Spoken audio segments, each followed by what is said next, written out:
آیت نمبر 159۔ اور اے نبی صلی اللہ علیہ وآلہ وسلم، یہ تو اللہ تعالیٰ کی رحمت ہے کہ آپ علیہ السلام ان کے حق میں بہت نرم ہیں۔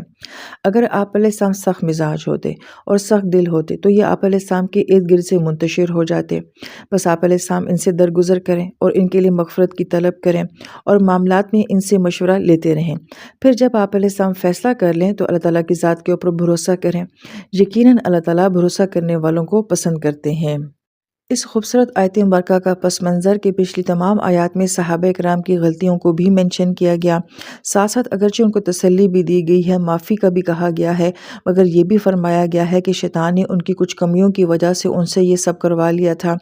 اس تمام سچویشن کے بعد جبکہ صحابہ کرام خود بھی جو ہیں وہ بہت خوف زدہ تھے، ان کے دل میں غم بھی تھا کہ جو کچھ بھی احد کے میدان میں ہوا، اس کے بعد جا کے ہم نے منافقین کو بھی فیس کرنا ہے، ان کے طعنوں کو بھی سہنا ہے، پتہ نہیں اللہ تعالیٰ کی طرف سے ہمارے بارے میں کیا فیصلہ ہوگا اور نبی علیہ السلام جو ہے ان کا رویہ ہمارے ساتھ کیا ہوگا۔ اور جب اس ساری سچویشن کے بعد وہ مدینہ شریف آئے ہوں گے اور اب انہوں نے نمازیں بھی پڑھنی ہیں، خطبے میں آیات بھی سب نازل ہوں گی اور اس میں یہ سارا ایشو جو ہے وہ ڈسکس کیا جائے گا، اس ساری سچویشن میں یہ آیت مبارکہ آ جاتی ہے۔ اور اس خوبصورت آیت مبارکہ میں اللہ تعالیٰ کا احسان، اللہ تعالیٰ کی محبت اور صحابہ کرام کو جس طریقے سے اللہ تعالیٰ نے ڈیفینڈ کیا ہے وہ بہت ہی اعلیٰ معیار ہے۔ سب سے پہلی بات یہ کی گئی فَبِمَا رَحْمَةٍ مِّنَ اللَّهِ کہ اللہ تعالیٰ کی خاص رحمت کی وجہ سے۔ اب یہاں پہ بات جو ہے وہ حرف جر ہے اور اس کے بعد مجرور آنا چاہیے گرامر کے لحاظ سے، مگر یہاں پہ ما آ رہا ہے اور ما جو ہے یہ تعجب کے لیے ہوتا ہے۔ اور اس آیت کا پھر ترجمہ کیا بنتا ہے کہ کیا ہی اللہ تعالیٰ کی رحمت ہے، عجیب اللہ تعالیٰ کی رحمت کا یہ معاملہ ہے۔ اور وہ کیا معاملہ ہے کہ آپ صلی اللہ علیہ وآلہ وسلم جو ہیں آپ ان سے نرمی فرمائیے۔ یہاں پہ لنتا کا لفظ لایا گیا ہے جو کہ لین سے ہے۔ لین جیسے کہ ہم حروف لین بھی پڑھتے ہیں علم و تجوید میں، اور لین جو ہے وہ نرم اور میٹھی کھجور کو بھی کہا جاتا ہے کہ آپ صلی اللہ علیہ وآلہ وسلم اپنے صحابہ کرام کے ساتھ کیسے ہیں کہ جیسے ایک نرم اور میٹھی کھجور ہوتی ہے، اتنے آپ علیہ السلام ان کے ساتھ نرم ہیں۔ اور پھر اس کے بعد فرمایا کہ اگر آپ فض ہوتے، فض عربی زبان میں کہا جاتا ہے کہ جب صحرا میں لوگ سفر کیا کرتے تھے اور جب پانی ان کے پاس ختم ہو جایا کرتا تھا تو بعض اوقات وہ اپنے ہی اونٹوں کے میدے پہ جو ہے وہ وار کر کے ان کے اندر سے پانی نکال لیا کرتے تھے، اگرچہ وہ بہت بدبودار ہوتا تھا مگر زندگی بچانے کے لیے انہیں وہ پانی پینا پڑتا تھا، اس کو بھی جو ہے وہ فض کہا جاتا ہے، یعنی کہ عام معنوں میں وہ گندا پانی جو کہ آنتوں میں غلاظت کے ساتھ ہوتا ہے اس کو فض کہا جاتا ہے۔ تو اس لفظ کے اندر جو ایک امیج دیا جا رہا ہے وہ یہ کہ کسی چیز کا بڑا بدبودار ہونا، گندا ہونا۔ یہاں یہ کہا جا رہا ہے کہ آپ علیہ السلام کی ذات عالی جو ہے وہ صحابہ کرام کے لیے ایسی نہیں تھی کہ آپ کے کسی بھی عمل سے، آپ کے کسی بھی قول سے صحابہ کرام کو کسی قسم کا دکھ، کوئی ناگواری، کوئی ناپسندیدگی جو ہے وہ محسوس ہو، آپ علیہ السلام ان کے لیے ایسے تھے۔ اور پھر فرمایا کہ اگر آپ غلیظ القلب ہوتے، غلظہ کا لفظ جو ہوتا ہے یہ کسی سے جانور کی طرح کا سلوک کرنا، اس کو بھی غلظ کہا جاتا ہے، اور ایسا دل کہ جس کے دل پہ کسی بات کا کوئی اثر نہ ہوتا، جو سخت دل ہو، وہ کسی کے دکھ کو جو ہے وہ محسوس نہ کر سکتا ہو، اور جیسے ہم کہتے ہیں کسی کا دل پتھر بن جانا، کسی کے لیے جذبات اور احساسات سے خالی ہو جانا، کہ اگر آپ علیہ السلام کا مبارک دل جو ہے اگر وہ ایسا ہوتا تو پھر کیا ہوتا، لنفضوا من حولک، تو یہ آپ علیہ السلام کے ارد گرد سے منتشر ہو جاتے۔ فض کا لفظ جو آتا ہے کہ کسی شیشے کا ٹوٹ جانا اور کرچی کرچی ہو جانا، اور جب اچھا شیشہ ٹوٹتا ہے تو اس کے ٹکڑے بہت دور دور تک جو ہیں وہ بکھر جاتے ہیں۔ اسی طریقے سے فض جو ہے وہ چاندی کو بھی کہا جاتا ہے، کیونکہ چاندی جو ہے کہ پہلے وقتوں میں زکوٰۃ ایسے ہی نکالی جاتی تھی کہ سونے اور چاندی سے ہی زکوٰۃ نکالی جاتی تھی، تو انہیں پگھلایا جاتا تھا، تو گویا کہ پگھل پگھل کے وہ چاندی جو ہے وہ بکھر جایا کرتی تھی۔ تو فض لفظ کے اندر یہ ہے کہ کسی چیز کا بہت دور دور تک بکھر جانا۔ تو یہ صحابہ کرام آپ کے آس پاس ایسے نہ ہوتے جیسے کہ شمع کے گرد پروانے ہوتے ہیں، ایسا عشق، ایسی محبت ان کی آپ علیہ السلام کے ساتھ نہ ہوتی، یہ آپ سے بہت دور چلے جاتے۔ لیکن چونکہ آپ علیہ السلام کی شخصیت ان کے لیے اتنی نرم ہے، اتنی میٹھی ہے اور اتنی خوبصورت ہے، اسی وجہ سے یہ صحابہ کرام آپ کے ساتھ ہیں۔ پھر اس کے بعد فرمایا گیا کہ محض جذبات ہی نہیں ہونے چاہیے بلکہ عملی طور پر پھر آپ علیہ السلام کو کیا کہا جا رہا ہے،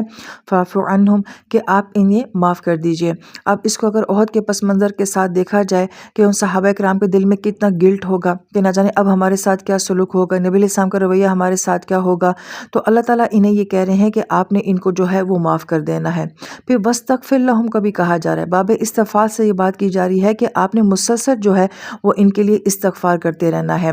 بڑی پیاری بات علماء کرام یہ فرماتے ہیں اللہ تعالیٰ کی ذات خود بھی ان کو معاف کر سکتی تھی، مگر آپ علیہ السلام سے کیوں کہا جا رہا ہے کہ آپ علیہ السلام ان کے لیے معافی مانگے؟ ایک تو یہ اعزاز کی بات ہے، اور پھر یہ بھی کہا گیا کہ آپ علیہ السلام کی دعا جو ہے وہ ایمان والوں کے لیے سکون کا باعث بنتی ہے، یہ بھی خوبصورت معاملہ ہے، اور اس سے بھی تعلق کی بنیاد بھی بنتی ہے کہ مومن کی دعا بھی مومن کے لیے قبول ہوتی ہے۔ تو جب ایک مسلمان کسی دوسرے مسلمان کے لیے دعا مانگتا ہے تو اس سے آپس کے تعلقات بھی بنتے ہیں۔ تو گویا کہ یہاں پہ نبی علیہ السلام کا تعلق صحابہ کرام کے ساتھ کہ آپ نے ان کے لیے مسلسل استغفار کرنی ہے۔ پھر بڑی پیاری بات مفسرین کرام فرماتے ہیں واعف عنہم جب فرما دیا تھا تو اس کے بعد واستغفر لہم کا کہا گیا کہ ایک تو ہوتا ہے سرعام کسی کو معاف کرنا، اور ایک ہوتا ہے تنہائیوں میں کسی کے لیے معافی مانگنا۔ تو جو تنہائیوں میں کسی کے لیے معافی مانگتا ہے وہ کتنی خلوص والا جذبہ ہوگا کہ آپ کسی کے لیے خاموشی میں جب کوئی دیکھتا نہیں ہے، سنتا نہیں ہے، جتانا اور بتانا نہیں ہوتا، اور آپ کسی کے لیے معافی مانگ رہے ہو، تو یہ خاص تعلق ہوتا ہے جو کہ نبی علیہ السلام کو کہا جا رہا ہے کہ آپ نے ان کے لیے تنہائیوں میں مانگنا ہے۔ اور یہاں سے ہمیں بھی یہ سبق ملتا ہے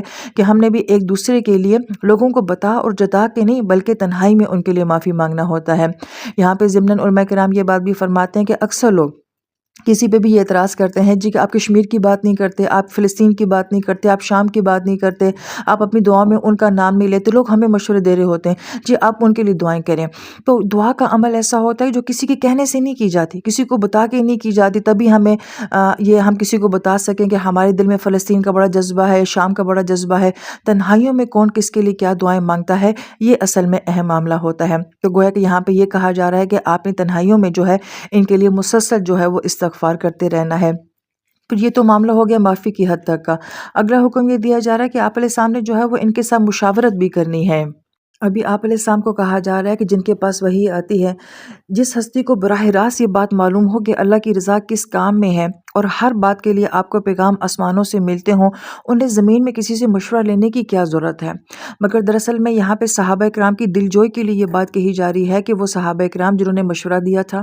کہ ہمیں جو ہے وہ جنگ احد کے میدان میں باہر جا کے لڑنی چاہیے، مدینہ شریف سے باہر جا کے لڑنی چاہیے، جبکہ آپ علیہ السلام کی یہ رائے نہیں تھی، لیکن آپ علیہ السلام نے جب زرہ پہن لی اور بعد میں جب سینئر صحابہ کرام تھے انہوں نے نوجوان صحابہ کرام کو کہا کہ نبی علیہ السلام کی منشا نہیں تھی باہر جا کے لڑنے کی، تم لوگوں نے جذبات میں آ کے یہ رائے کیوں دے دی؟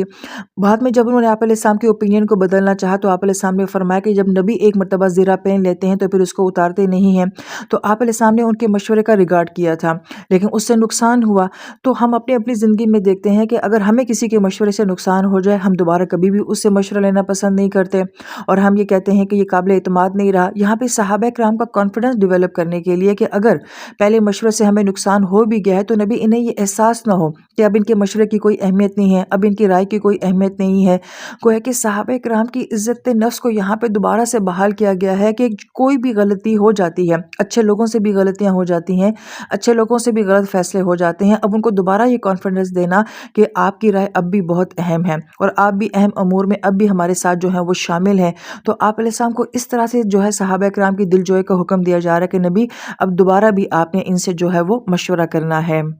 اور اگر ان آیات کو ہم صحابہ کرام کے اینگل سے دیکھیں تو انہیں کس قدر خوشی محسوس ہو رہی ہوگی اور کس قدر وہ ریلیکس ہو گئے ہوں گے ان آیات کے بعد کہ ابھی بھی ہم سے مشورہ لیا جا رہا ہے اور ابھی بھی جو ہے وہ ہمارے ساتھ جو ہے وہ بات کی جا رہی ہے۔ یہ بہت ہی اعلیٰ معاملہ ہے۔ اور پھر یہ کہ کن باتوں میں جو ہے وہ مشورہ لینا چاہیے، تو ہر ایسا کام جو کہ اجتماعی کام ہو اور ایسا کام کہ جو نئے نئے امور آتے ہیں، وہ کوئی بھی معاملہ ہو سکتا ہے، کوئی حکومتی امور بھی ہو سکتے ہیں، نئے معاملات بھی ہو سکتے ہیں، تو ان سے مسلمانوں سے مشورہ لینا جو ہے وہ اس آیت مبارکہ میں ہمیں سکھایا جا رہا ہے۔ حضرت عائشہ فرماتی ہیں رضی اللہ تعالیٰ عنہا کہ میں نے آپ علیہ السلام سے بڑھ کر کسی کو بھی مشورہ کرنے والا نہیں دیکھا، کہ آپ علیہ السلام اتنا زیادہ مشورہ لیا کرتے تھے۔ پھر وہی بات کہ آپ علیہ السلام کے پاس تو وہی آتی تھی، لیکن دراصل میں ہمیں سکھانے کے لیے کہ ہمیں ہر کام جو ہے وہ مشورے کے ساتھ کرنا چاہیے۔ ایک طرح سے جو ٹیم ورک ہوتا ہے، آرگنائزیشن کے جو کام ہوتے ہیں، وہ کبھی بھی انسان اکیلا نہیں کر سکتا۔ آپ کو ایک ٹیم چاہیے ہوتی ہے، ٹیم میں بہت سارے افراد ہوتے ہیں، تو ہر انسان کو اہمیت دینا، اس کی رائے کو اہمیت دینا اور پھر ان سے مشورہ لینا۔